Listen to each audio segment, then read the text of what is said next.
I was watching Mike Tyson talk about Floyd Mayweather just recently, and he was saying the one vice that Floyd Mayweather Jr. has is the gym. Well, I think that's a pretty good, Tyson. I also see where when he just did this exhibition that he just had, he's changed a lot. I think his wife has done a good job with him. I had the chance to train Mike Tyson after the Francois Botha fight, and I went over there to his house. And before I could get through the gate, there were about three security guards effing me all the way down the line. Like, who are you? What the hell are you doing here? And I thought, shit, this isn't worth it. I was ready to go. And Shelly Finkel saw me on the monitor, and he come running out. He says, no, no, no. That's Jesse Reid. Let him in. He's going to be training Mike Tyson. So I go into Tyson's home there right next to Wayne Newton. And he comes up and gives me a hug. And when he hugged me, I was scared to death he was going to bite my ear off, to be honest. And so I kind of froze up. But anyways, I relaxed and I started talking to him. And we started working in the gym. And he had just tremendous power.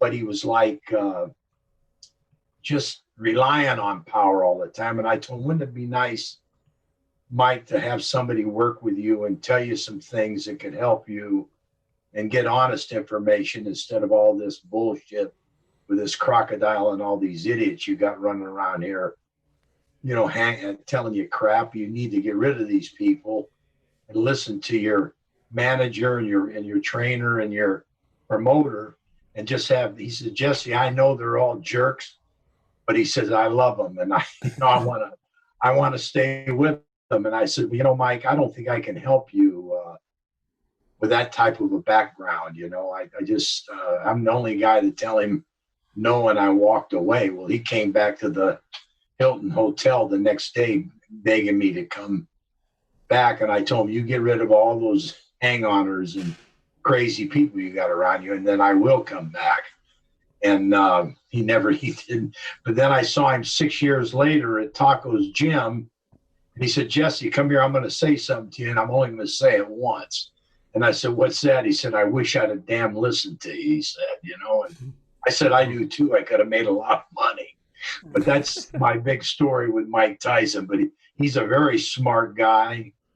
He's very humble. I was really shocked when I had that time with him. And when I saw him in this exhibition, I really respected the fact that he respected the sport the way he did, and he's cleaned himself up. And actually, he did very, very well. For a 54-year-old, right? He did very well. I saw the one thing I was trying to do with him and I think there was a lot of jealousy when it was happening, was trying to get him to work with angles and make his body more on a 45-degree angle. And he was hitting twice as. In fact, he hit me one time in the chest, and I was sore for 2 weeks. It was unbelievable. And I told him, look, Mike, I'm not your heavy bag. He said, yes, that was an accident.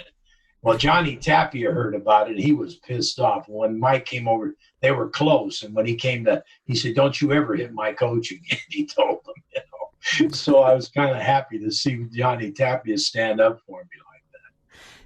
You mentioned while you were talking, like Mike Tyson having all these guys like the crocodile around him. Like Mike Tyson owned a crocodile in a lion or something that he had at his home, didn't he, or something?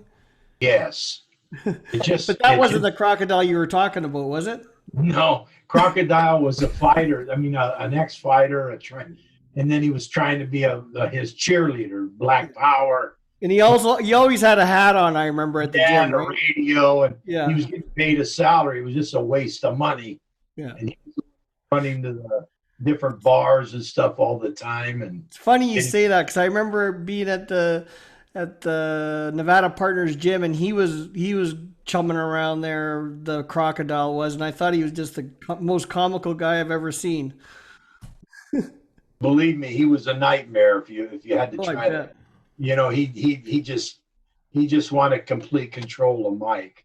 Yeah. And I mean, I'm probably saying a lot of things that's going to get me in trouble here, but it's all the truth. Yeah.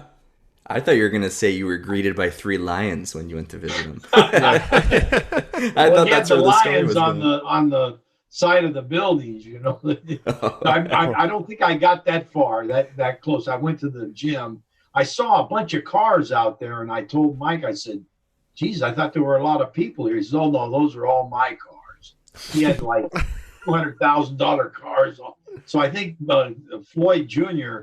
has kind of copied Mike Tyson. He likes automobiles like that and has a ton of them.